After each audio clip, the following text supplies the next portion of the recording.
Hello and welcome to The Pulse, the show where we discuss issues concerning us, you, me and the society at large. My name is Tina Jha.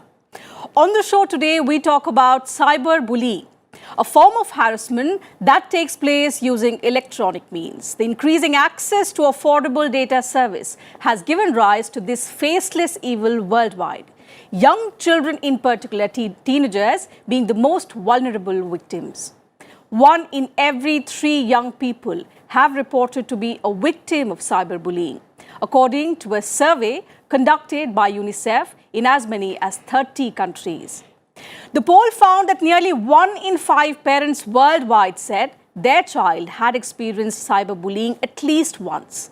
And according to a majority of respondents, social networks, including Facebook, Instagram, Snapchat and Twitter are the most commonplace sites on which cyberbullying occurs. The problem is particularly bad in India, which had the highest rate of parents confirming instances of cyberbullying. A total of 37% of parents across the country said their child was bullied online. 14% among them said the bullying occurred on a regular basis. Studies also show cyberbullying can cause profound harm, as it can quickly reach a wide audience and can remain accessible online indefinitely, virtually following its victims online for life. On this edition of The Pulse, we analyze the damaging and deadly consequences of cyberbullying, what has led to its prevalence in recent years, and how can we prevent or report cyberbullying. Joining me on the program today are Karnika Seth. She is a cyber law expert and an advocate in the Supreme Court. Next to her is Dr. Smita Deshpande, Professor, Department of Psychiatry, Center of Excellence in Mental Health, Dr. Ram Manohar Lohia Hospital. Next to ma'am is Mr. Anuj Agarwal. He is Chairman, Center for Research on Cybercrime and Cyber Law. He is also a law enforcement trainer. Next to him is Dr. Angel Ratnabai. She is Assistant Professor, Central Institute of Education Technology, NCERT. And Mr. Anish Roy, DCP Cybercrime, Delhi Police. Welcome to the show to all my guests. And besides all these distinguished panelists in the studio, we're also being joined by Mr. Mukesh Chaudhary. He's cybercrime expert who will be joining us on Skype from Rajasthan. Mr. Chaudhary, welcome to The Pulse on Rajya Sabha TV. And we're also being joined by a group of young students on the show today who will be sharing their stories and will be asking questions to the panelists regarding the problem of cyberbullying and also find out possible solutions to this problem worldwide. Mr. Anuj Agarwal, if I may begin the program today with you. In fact, before we get on to discuss the gravity of the problem and find out possible solutions, help us understand the kind of cyberbullying that is prevalent today worldwide, in particular in India today. What do we understand by cyberbullying? When somebody is harassing other person without his consent, without his intent, so then that person is following the other person. Now there are so many mediums to do it. As you very rightly mentioned, Facebook, which is one of the most prominent medium. Apart from that, it can be anything and everything. It can be an email, it can be WhatsApp messages, it can be on the LinkedIn, and it can follow the person wherever he or she goes. So that's what the gravity of the problem is. You just can't get out of it. You can be in school, you can be at home, you can be at a mall, you can be at a restaurant. This cyberbullying and that person who is following you is always goes with you. So across the world, this is becoming the most prominent problem. You see, earlier there used to be physical bullying, but the law and the society has really taken care of it. So the people who are used to that now have moved to the virtual world, the cyber world. And this is, I think, at least 40% to 50% youngsters especially suffer from this particular menace. Even the adults have been suffering from this in a major way. Mr. Roy, cyberbullying cases are increasing day by day across the world, in particular in India. Stats suggest that 37% of the parents in the country say that their child has been bullied at least once in life. What are the kind of cyberbullying cases that you come across and how does the police tackle them? Ma'am, we need to understand that cyberbullying per se, if we go by the definition of crime, cyberbullying per se does not qualify into the category of cognizable criminal offences. Okay. Only when it is in an aggravated form. For instance, somebody has created a fake profile of a person who is the target of being the bullied, and using that profile post something which is detrimental to the target. In that case, that qualifies as an offense of impersonation. Somebody has created an email ID in the name of the target and sent a mail, suppose to the school administration, which is in a way harmful to the target student. That qualifies as a cognizable criminal offense. And the second issue that we face is that most of the time, the victim is a juvenile, that is less than 18 years of age, but at the same time, the person who is actually committing this offense, he or she also is a juvenile and is covered under the Juvenile Justice Act. Okay. So the role of police authorities per se in the conventional manner is very limited, in a sense that and registering an FIR, maybe arresting the person, that those scenarios are not possible in these kind of crimes. Okay, so what you mean to say is that the perpetrators of these crimes are dealt with under the Juvenile Justice Act in the country. Exactly. Whenever we have got complaints and we have found that the perpetrator, after the initial technical investigation, we found that the person is also a student, maybe of the same class or of a higher class, but most of them are under 18 years of age. So we deal with them under the Juvenile Justice Act. That there are provisions through which we deal with such cases. So it doesn't come under the conventional cognizable criminal offenses. So our focus is more on the prevention side, like creating awareness about how not to become a victim of cyberbullying. Okay, okay. Dr. Deshpande, if I could come to you and understand, how does cyberbullying affect people? Because as both the gentlemen on the panel pointed out, that it is mostly children that are affected. On both sides, it's the victims as well as the bullies are mostly youngsters, and they have to be dealt in a particular way. So how does cyberbullying affect both sides? No, bullying as such is bad for any person, let alone children. And we have in fact laws for bullying against women and so on. And the similar kind of thing applies to students as well. We have this anti-ragging law, which is actually some kind of a bullying only. So the same kind of effect can happen with cyberbullying as well as with regular physical bullying, except that as Agrawalji said, that cyberbullying can go on indefinitely, and the remarks and the abuses against the child can remain indefinitely on the net. So, as he said, sleep can be affected, tension, stress, fearfulness as to what will happen, because very often the children who are targeted are a little bit different from other children. Maybe they could be somewhat isolated children, or maybe they could be particularly remarkable in some scholastic forum or something like that. So in general, the type of cyberbullying that happens causes a lot of stress, and all the stress related issues such as anxiety, sleep disturbances, appetite disturbances, inability to concentrate on the studies. Many children become fearful, phobic of the school environment because they don't know where all this is coming from. And the sad part of it is that children find it very difficult to confide about this in their parents. So what happens is that they suffer alone, and that is even worse. Feeling lonely, feeling helpless is much worse than facing some kind of a problem which one can tackle with the help of one's social environment. So it is important for parents to recognize that these harmful effects can occur for their children, and to be aware of it. Not just the school, but the parents also need to be more aware of the harms of being on the net and the precautions that need to be taken. Karnika said, all of us here realize that today it has become a serious concern. But do any of our laws in India explicitly define cyberbullying? The term as such, cyberbullying, has not been defined in neither the IT Act 2000 nor the POCSO.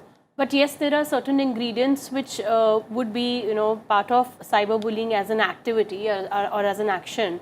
For instance, if somebody is threatening another person, that he would say, make a video and make it viral just to disparage somebody's reputation, maybe a student or otherwise, is also in a way an act of cyberbullying. Similarly, if it is an intimidation, a threat, it would fall under IPC. So, and then if it is an identity theft, it would go under IT Act. So these are all punishable offences up to 3 years of imprisonment and fine. and if it is cheating by personation or if it is clubbed with defamation. Similarly, depending on the act itself, whether a particular offence is attracted or not is seen.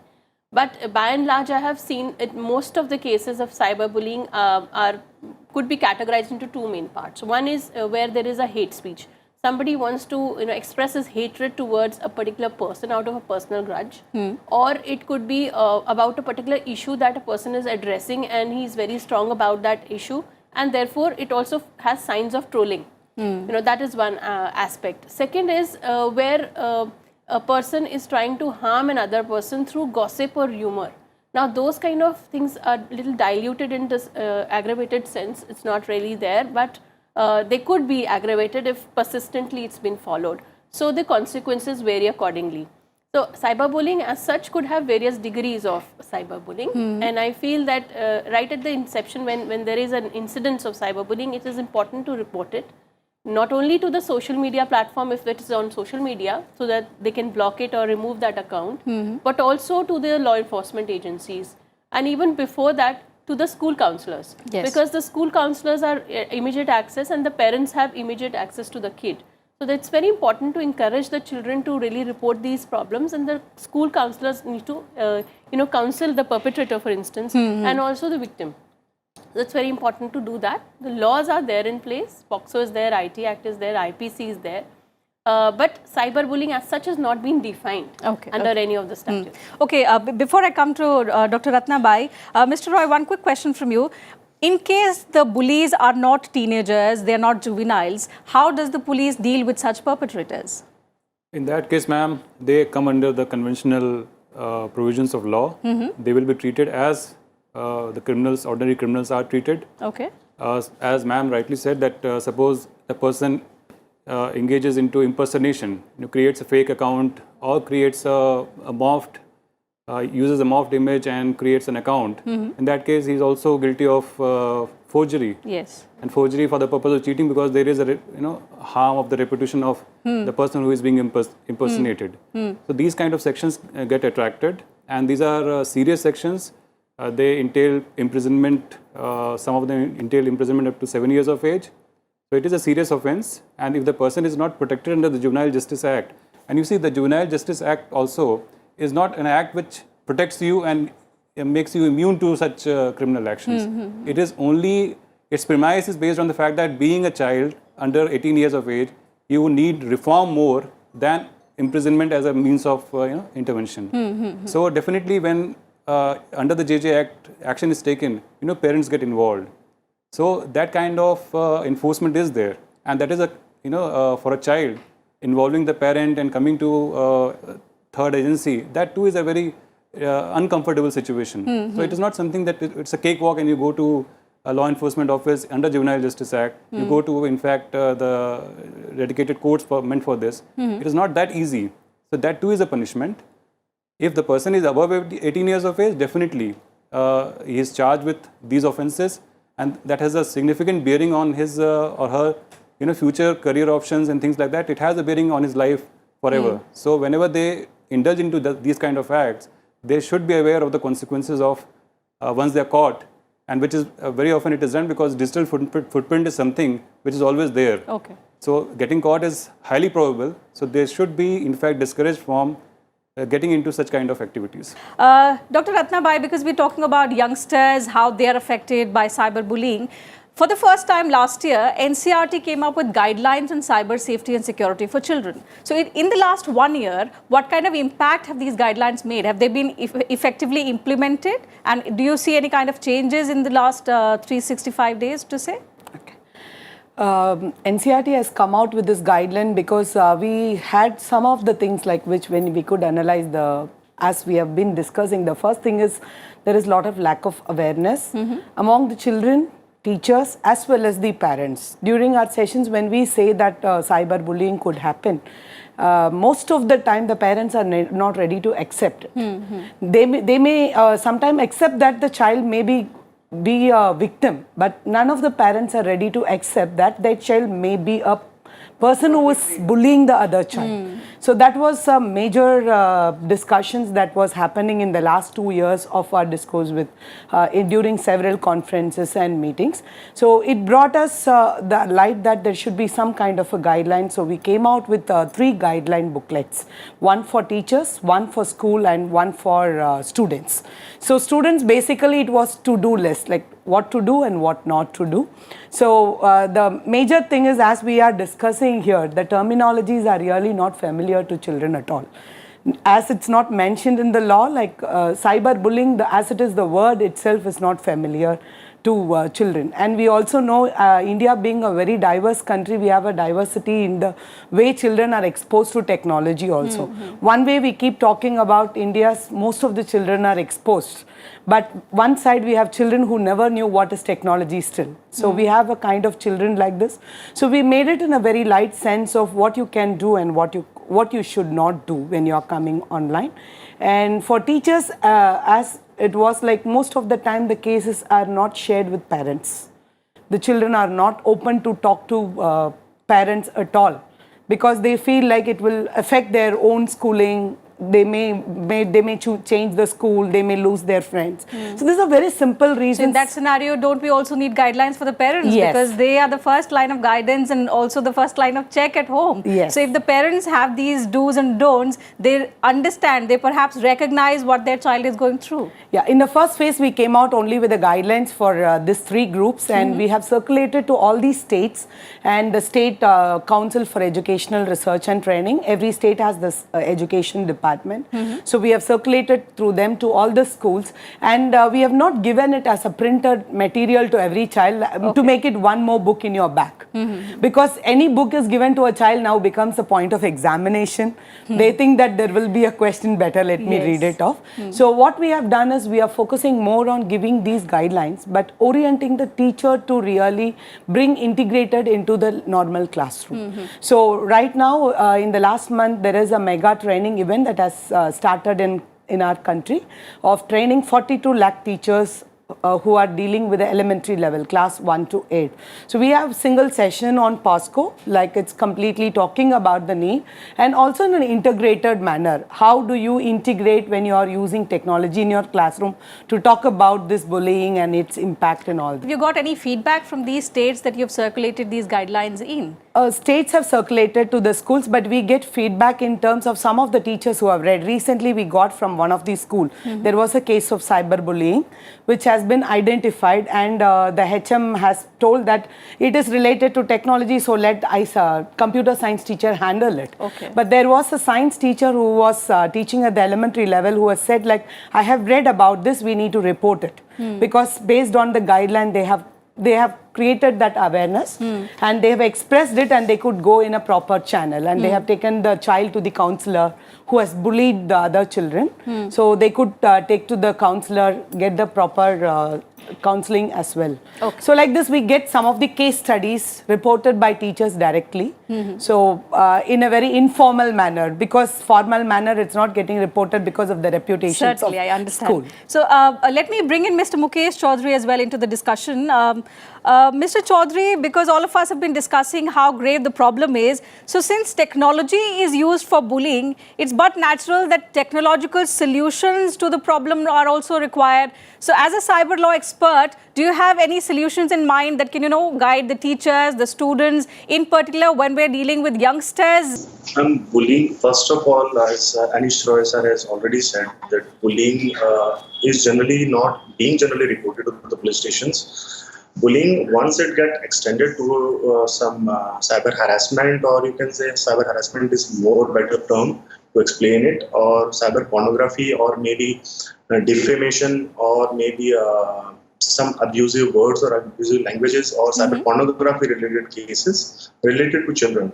So in certain cases, there can be certain advices. I would like to share a case study. A boy was approached through Facebook only, and he was asked that whether you are interested to get your question paper for your examination or not. And he was called to a certain place. After that, the boy was kidnapped and he was murdered.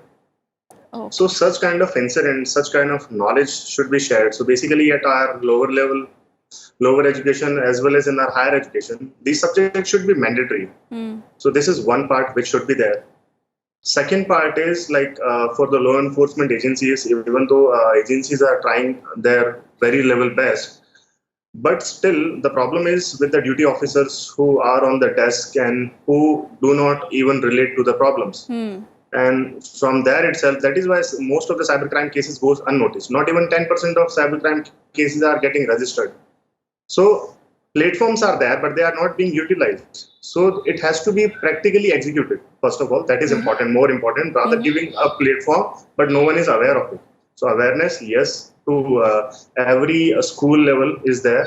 And on every school or you see any institute level, there should be a cyber cell where they can report either by name or by their contact detail or anonymously. So every institute should have this, since Government of India has also taken this good initiative, as Anish Roy sir has already told, that cybercrime.gov.in is the portal on which you can report by your name, by your contact detail, as well as anonymously, for women and children at least.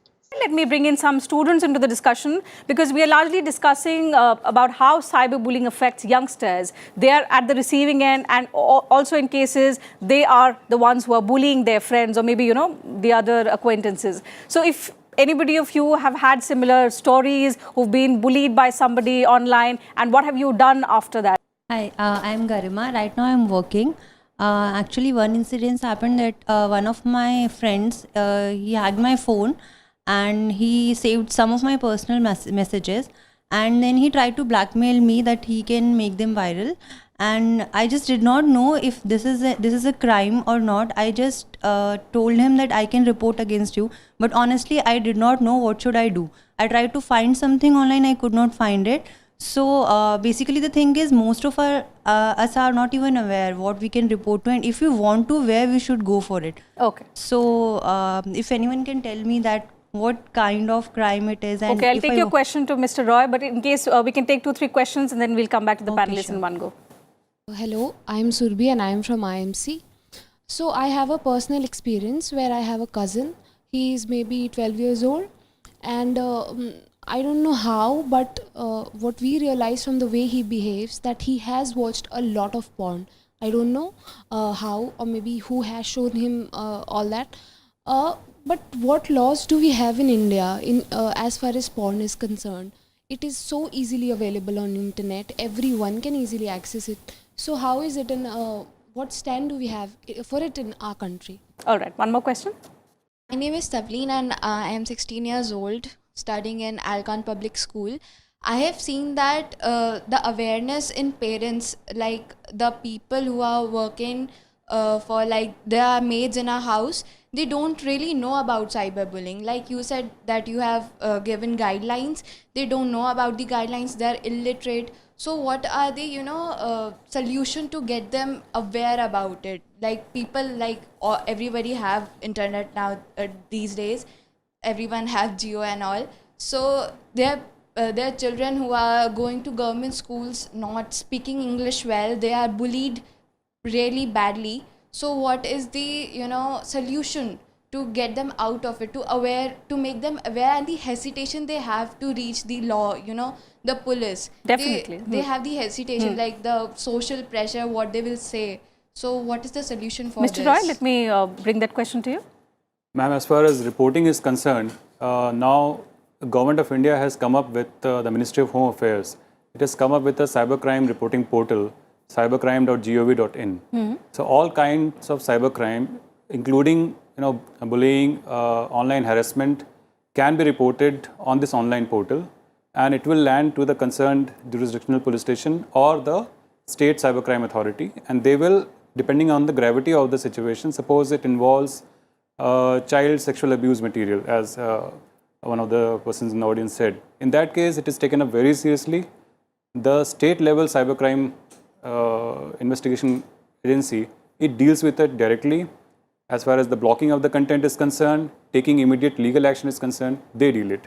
Okay. If it involves other kind of routine cyber crimes, in that case it is dealt with the district level or the police station level investigation teams. So online reporting is there. At the same time, the awareness part, every state, every police unit is dealing with it in different ways. For instance, in Delhi Police, we are actually engaging with the school teachers. Okay. So we, as a strategy, our police station and the district level authorities, they go to the schools and they make the schools aware of, the children aware of various threats on cyberspace, including on social media. We at the headquarter level, we engage with the school computer teachers, and where no computer teacher is there, the teacher who ordinarily deals with these kind of issues. Okay. And we have been conducting workshops for the computer teachers. So it is a one-day workshop in which we call the teachers, and they are basically sensitized about the various cyber safety issues which we have noticed as law enforcement agencies, and also tell them about ways and means through which they can intervene in this. And are there sensitization workshops within the department as well? Because more often, as she also pointed out, I also know of a few cases where the police is not too keen on reporting these cases. So there is obviously a rampant need to sensitize those in the police who should understand the gravity of the problem. Definitely, ma'am. And this is a continuous process. So the sensitization, you see, the sensitization started with sensitization about sexual harassment, for instance. Now, as cyberspace is gaining prominence, the sensitization has now moved to how various activities or various harassment could be, performed using cyberspace. That kind of sensitization and how the law actually, because there are special acts for, IT-related crimes, cyber crimes. So sensitization and training on these issues are being done on a continuous basis, and it is a continuous process which is being done, including the sensitization of not only the specialists in the field, like those who are investigators. At the cutting edge level, our head constables, our constables, they are also being sensitized in the form of basic training material.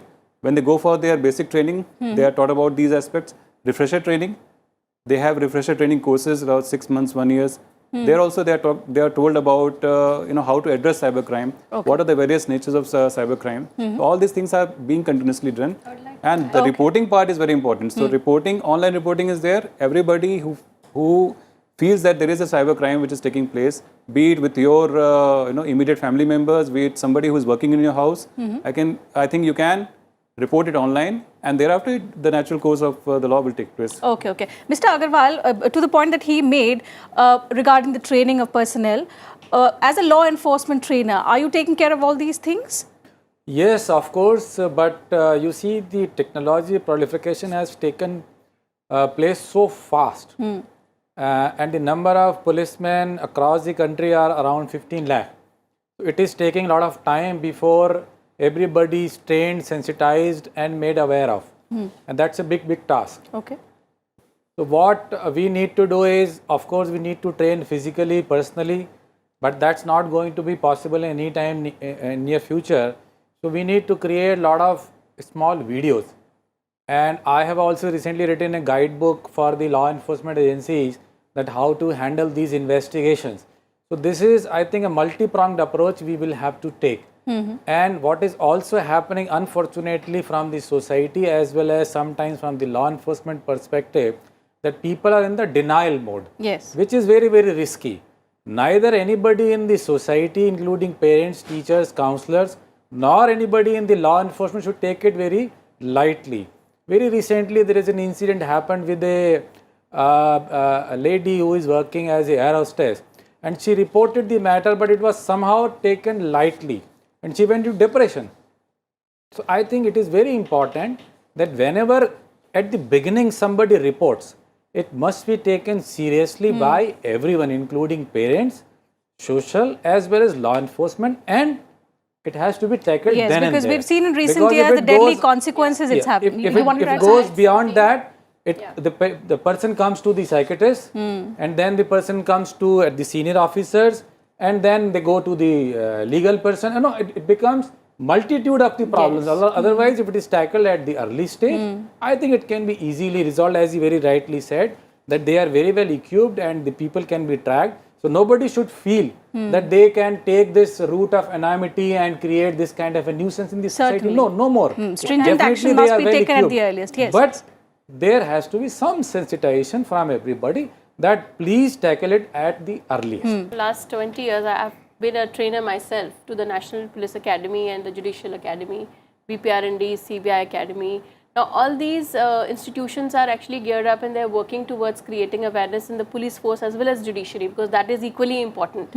So, we've been trying to do that, and there have been guidebooks. Like, for example, for POCSO, for sexual harassment against children or cyberbullying or other activities, there was a guidebook which I also authored with, for NCPCR, and there lots of, police officers, they're basically getting a guidance on what offense is attracted when these ingredients are present. So that becomes a key book for them. That is also, those kind of actions are also simultaneously adding to the knowledge bank, what we need to sensitize people with. Yes, Dr. But here are two social questions. One question was that a young child was, easily exposed to pornography, and the other was how to make people aware of the type of things that are happening online.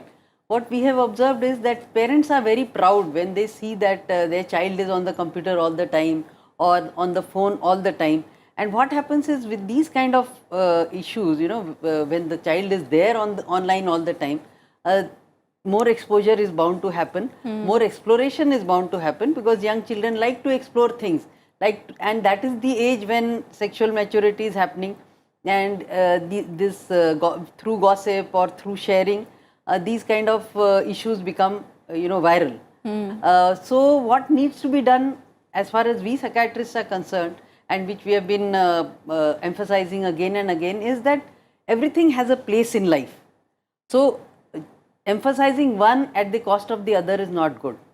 For a person to get hooked to pornography, he would have been deprived of other things, So if a person is well rooted in reality, in real friends, in real games, in real life, then the exposure online becomes proportionate.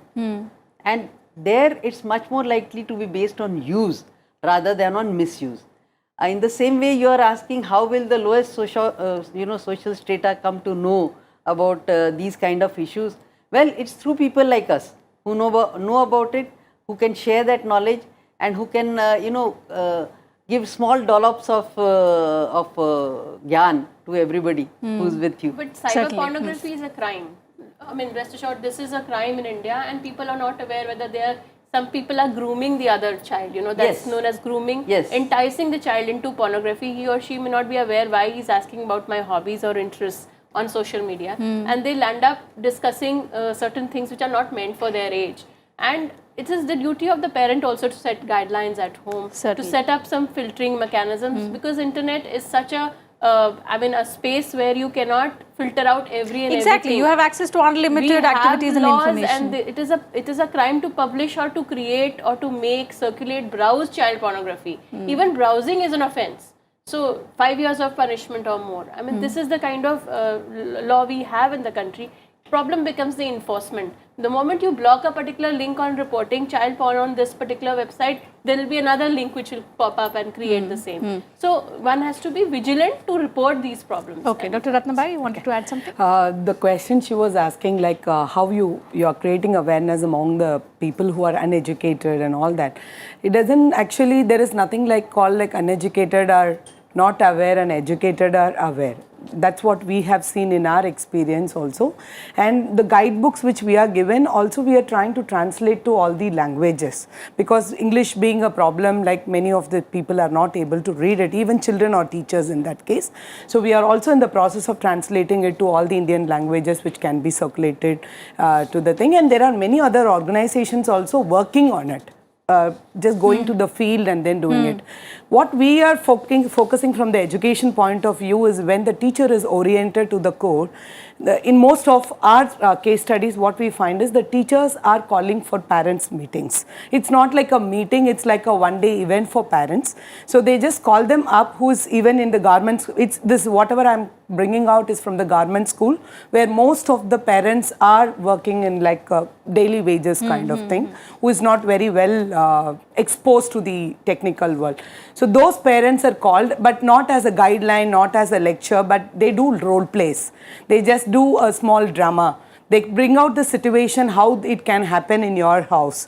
And then they make them understand this is all creating a child problem in your child. These days, platforms like Amazon Prime, Netflix have a lot of content which, are not meant for a certain age group, especially when we talk about the when you're just, entering our teenage. However, from what I have heard and I've experienced myself, kids of these age are, the ones who basically they have access to such shows at the drop of a hat. And the result of this is that, it's seeming very normal to them to use that kind of language or to adapt that kind of behavior, which ultimately, lets them bully people around themselves. So, like, what should be done in such a case? Because ultimately it is going to affect someone, especially, more than physically, it might hurt someone mentally. Yes. Because if they're repeatedly bullied by someone. So that's my question. Ma'am, do you want to take up that question? Yeah, well, there's just one answer to that, that is respect for persons. So if the family, if the parent from the childhood teaches the child to respect other people, respect other people's rights, respect other people's privacy, then this kind of thing should not happen. Not only that, this is something that we've been talking repeatedly, that parents need to keep an eye on their children. They need to be involved, they need to be communicating with the child regularly so that they know what is happening. See, when a child doesn't suddenly start using abusive language or behaving in a disinhibited manner, it's a behavior which gradually builds up over a period of time. And therefore, even though we are all working, even though we are all busy, we all need to find some time. Yes, to be I believe with the each other problem and talk today to is each that other. we all of us have nuclear families. We don't spend much time with our child, and that's why we are not able to identify what our child is going through. So perhaps, are there any indications, any signs through which that can help parents to identify if they're being She's already cyberbullied stated online? one of them, that is using the abusive language. Or if the child is being bullied, the child's personality may suddenly change. They may become quieter, more withdrawn, acting frightened sometimes, maybe refusing to go to school, or becoming very aggressive, irritable. Okay. So either poles of behavior can happen, and that is when the person is a victim. But if a person is, if the child is behaving, disinhibitedly, the parent has to go to the source. So within a family, it's much easier for a parent to find out what's happening. In a school, the teacher is dealing with 50 children. She hardly has any time. Yes. Also, But in a school, in a home, a parent is dealing with 2 or 3 children. So those are the type of awareness that a parent will have to develop. Just as a parent develops awareness about their daughters going out, who she is going out with, whom she is talking out with. In our society, that's very common. Yes. In the same way, they need to as well find out what their son is doing. And as I've already said this, being proud that a person is always on, the child is always on the phone or on the computer is not a good thing. Yeah, also talking about possible solutions, while the legal framework is there, legal regulation may not be there so developed in terms of internet regulation today, because lots of things are in the news, how to control fake news, for instance, or how to control or remove child pornography. That itself is a big problem, on the internet. While the regulation takes its own course, technical solutions are still available. Yes. Like we can do filtering on the router level or the Wi-Fi level itself. So there is an option of parental control. Yeah, we can put in a the parental router as control well as on in the browser level. both. So the On the unwanted hardware level contents also. can be censored. And you see, it's very similar. There has to be something called net etiquette. As a parent will not allow a child to drive a car before he or she gets to say 18 years of age, similarly the internet access has to be restricted. I'm not saying stopped at all, because it is obviously a knowledge source also, but it has to be similarly restricted, and the child has to be told the net etiquettes, what to watch, what not to watch. So I think it is a guiding, it is hand holding. A lot of parents are actually trying to stop. Now that stop becomes more of a craving, let's see what is there, why they are stopping. Yes. So I think no stopping. Perhaps when you just start guiding. curbing, What I meant to say, there there are has to be chances some that it might grooming, there happen. has to There be have to be guiding. technical solutions which we can employ apart from the legal framework and Sure, the solutions sure. which already Dr. Ratnabai. exist. But most of the time, the challenge in such cases is coming as she pointed out. See, now even the parents have become very familiar with such shows, and even the language of the things which they watch is used by parents at home, where the children are not able to differentiate that it is bullying. because the most of like some of the schools when they call us, because we have given guideline, they call us sometime personally to find out we have such a case, like how to deal it. So when we ask, the major point is the child says, this is something my parent used, I also used. So it's not about always we think parent have to watch a child, but here there is a problem with the parent itself. Certainly. So one of the things we see is now it's not about educating like on the terminologies. Some of the time when we have these trainings, most of the time the training goes as talking about types of cyberbullying. This is what it is. But the reality is, first of all, they should understand where to differentiate, which is becoming really a challenge for a teacher to identify, even for a child. When fun becomes really bullying, how can we define it? We don't have a definition. We are trying to tell them, for some child it's okay, for some child it goes beyond. So it's like very, very critical and very complicated even sometimes to, in a social manner, to identify cyberbullying in the school level with children. Mr. Mukesh Chaudhary, apart from what the parents and the teachers' role should be in controlling their parents' access to internet, when we come back to the point of cyberbullying, this is something which requires technical solutions, as Karnika said, pointed out. In your opinion, do you think artificial intelligence can in any way help fight online bullying? Definitely, artificial intelligence can help a lot. If like tools can be developed for each system, which can analyze the behavior of every internet user, what you are surfing and how you are surfing, and if you will be doing this, so what will be your next action? Sometimes there are certain websites. If you open those websites, there will be certain pop-ups, maybe some songs or movies or torrents you are downloading. So there will be certain porn or adult videos also. Okay. So if you get attracted towards it and then someone compromise your computer system, maybe someone is using your webcam remotely after compromising your machine. So if this is your trend, if this is your behavior, every internet user's behavior can be analyzed, and artificial intelligence can show you the alerts that this can happen and this incident will be further, or these kind of attacks or malwares can infect your computer system, and they can detect and block it in association or in tie-up with the antivirus or anti-malware solutions you have in your computer system. Okay. There are licenses, like you have a child account in Google, you can actually have a license key for a child to view it. Okay. That will filter out the adult content, whereas the Netflix parent license will be different from the child. A lot of people are not even aware, they're not putting those protocols there. Mr. Agarwal, because technology these days is on our fingertips, can we devise mechanisms, can we have mobile applications, maybe something that can alert the parents if their children are venturing into these Yes. strict no areas? Very good question you've asked. I think this is one of the ways the parent can continuously monitor the activity of the child, because most of the parents these days, the husband as the wife, both are working, and I think for the good thing. So there are applications which are available commercially in the market, which if implemented on the mobile or on the computer can discreetly inform the parents either on a regular basis or on a sample basis that the activities of their child, and then remotely they can either stop the entire thing or they can guide their child away from that. And it is very similar as you put a remote camera and monitor your house, that if somebody is walking into your house in your absence, it is similar to that you can put that kind of an application in your mobile which you are giving to your child or the computer, and you can keep monitoring from wherever you are. So I think certainly, you are free. That can be a big help to parents who are not physically present with their children 24/7. You are free to pursue your profession, and you can still connect with your child and its activities, and then you can guide the child, because most of the time it also happens that the children are not going to these sites intentionally.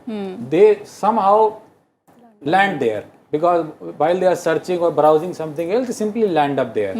Similarly, from their behavioral point of view, they may not be very aware that what they are doing, if they are following somebody, they are putting certain words in somebody's Facebook or on the WhatsApp, they are actually bullying or actually threatening. Because for them it may look like a normal behavior, as somebody rightly pointed out, that it is happening in their house, so they think it is very normal. Yes. While the other person, the other child is taking it as an offense. Because perhaps they don't know where to draw the line. For them, maybe it's fun. So I think the parent, they must use these kind of facilities. They are technically available and at a fraction of cost. I mean, they are not at all costly, and they must do it. And the net etiquette and little bit control on the usage of the internet, at least in the absence of the elders in the house, has to be there. Okay, but Dr. Deshpande, could this have a negative impact on the psyche of children? The oversight has to be benevolent, and it has to be understood to be benevolent.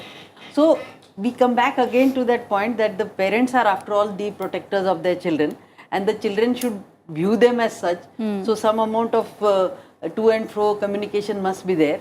And as ma'am very rightly said, yes, children model their parents.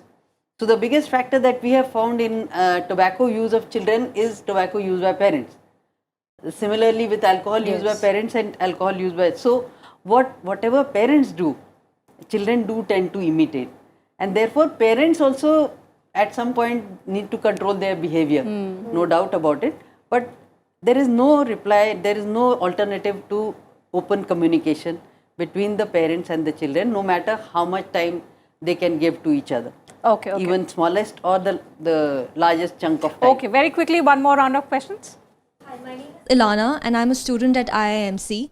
So recently on Instagram, I saw this case where a company was accused of not paying its collaborators and fashion bloggers, and that became a pretty bad fight. They started making snarky comments at each other, and to a point where it actually got personal.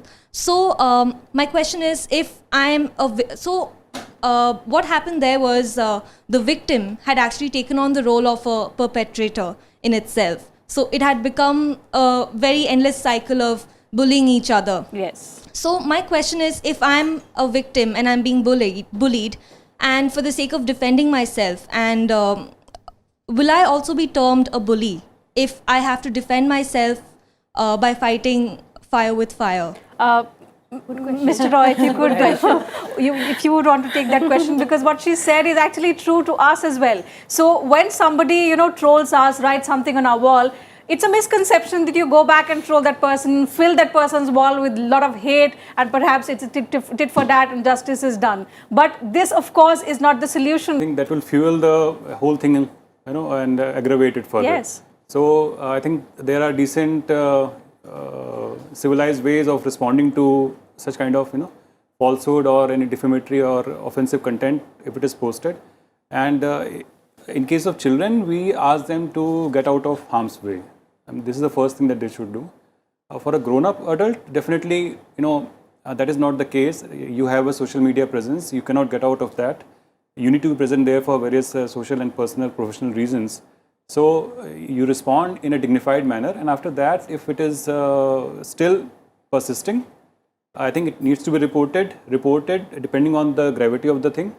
If it involves a cognizable criminal offense, report it to the police. Suppose there is a sexual overtone involved into it, some kind of online harassment is involved into it with a lady, a victim. In that case, it needs to be reported to the police. Okay. If it involves something which is related to the workplace, I think it can be escalated to the senior managers of the institution.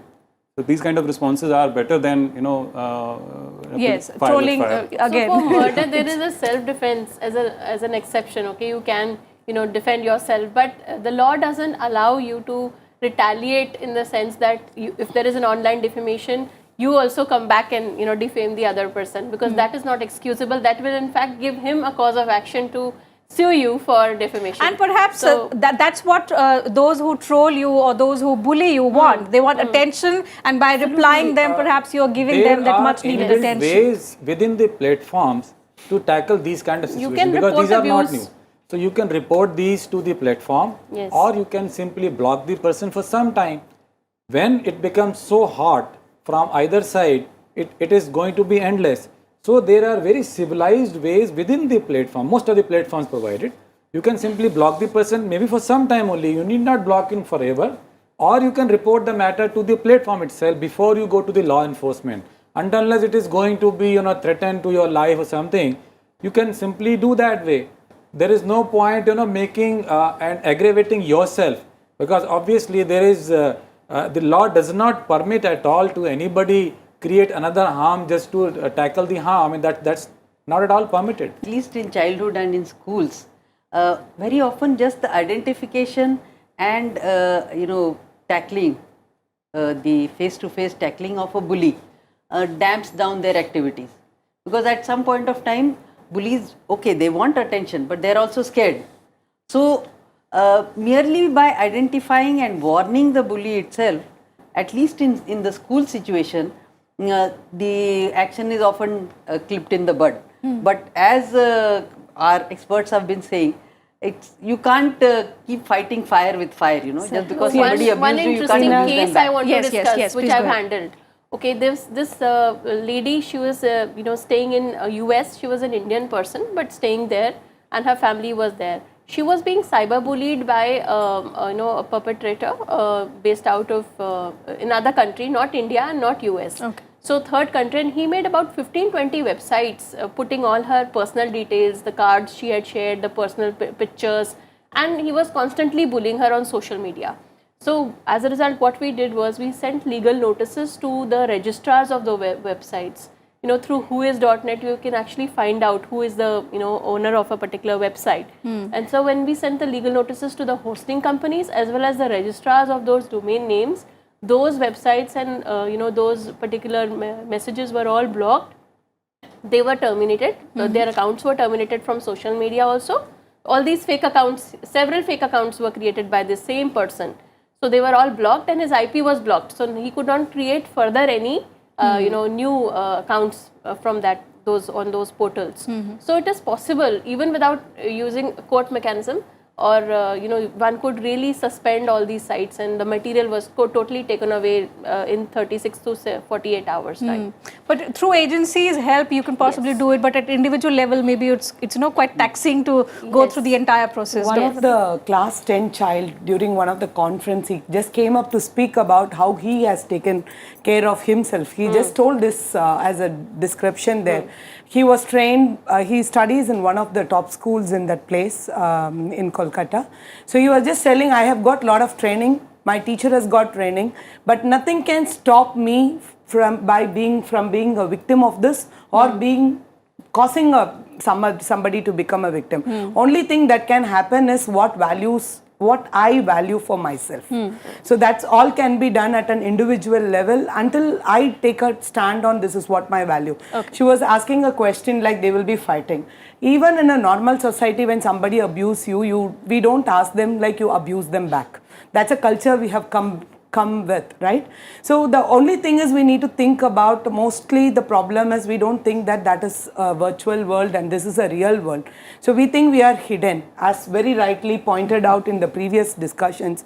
So until each person realizes that this is also a place where the footprints are there, and as we cannot do in real world, anything you can't do in real world cannot be done in a cyberspace also. That realization is very much required. Dr. Deshpande, let me take one concluding remark from you. We're running out of time. But as adults, when we are trolled online, we're emotionally strong and we deal with it in several ways that doesn't push us into depression or towards even anxiety. Adults, adults, significant number, but compared to the younger children who they're not emotionally as strong, and if they do not confide in the parents, how can we help such children who face bullying online, don't confide in parents, don't confide in teachers? How can they be helped? Frankly, I don't know, because unless the child comes out and tells, and that is our basic issue. That is what we would like the children to do. We advise the children to do. We advise the parents to find out what is wrong. When a child comes to us with changed personality, changed behavior, maybe school refusal, a refusal to eat, refusal to sleep, it is often the people who are there in their day-to-day life who are able to make out their friends. You see, the parents need to know who their child's friends are, because sometimes the friends are able to give a clue as to what is ailing the child. Who is the person who is likely to be bullying the child, and in that sense the parents need to be very alert, because children feel scared. You see, they are scared of bullying and sometimes they feel ashamed. When a child is bullied, the child himself or herself also feels guilty by association, and therefore it is for the adults in that child's environment to make out what is happening, to keep a keen eye out for what is happening. In the school, maybe the teacher can look at behavioral changes in the children, sudden academic loss, or isolation from other children, and report the matter to the parents. There is a Just need want to to build add a a point trust to- among Sure, sure, all sir. the I'll come back stakeholders, to you. the parents with the child, teachers, counselors, and the law enforcement. And that local ecosystem in a trust mode has to work so that whenever there is a problem starting, it can be reported to the next level and if required can reach to the law enforcement. All right. So what we've been discussing over the past 1 hour on the discussion with an eminent panel today is that cyberbullying is far more rampant and serious than we make out to be. But the answer to online bullying and trolling is not to troll the perpetrator, because that way, as we've discussed earlier as well, the vicious cycle would continue and continue.